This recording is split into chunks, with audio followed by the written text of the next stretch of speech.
आप सुन रहे हैं महेंद्र पच्चा का मिक्स किया हुआ गाना। दोस्तों, हमारे वीडियो अच्छा लगे तो लाइक और सब्सक्राइब करना ना भूलें। धन्यवाद।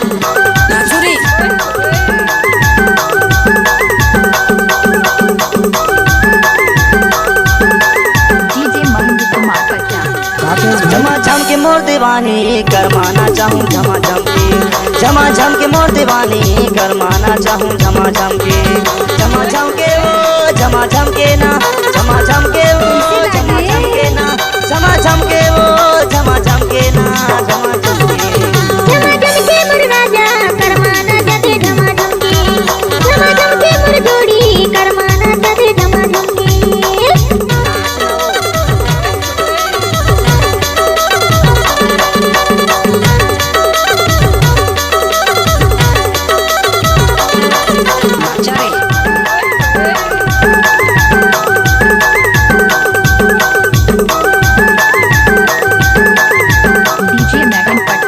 मांडर के संग माँ बजाऊँ टेमकी मांडर के संग माँ बजाऊँ टेमकी अब तह जल्दी घन कर तेरी झमाझम के मोर दीवानी करमाना चाहूँ झमाझम के मोर दीवानी करमाना चाहूँ झमाझम के।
जंगले झाड़ी देखे लहारिया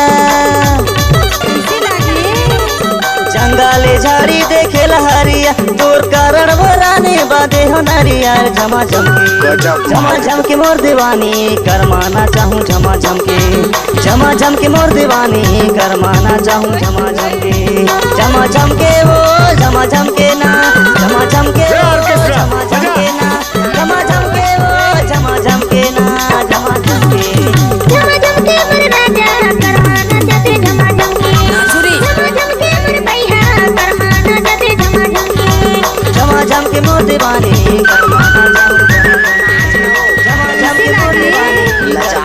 डीजे मैगन पट्टा लगवानी वाली। करमाना जते झमाझम के।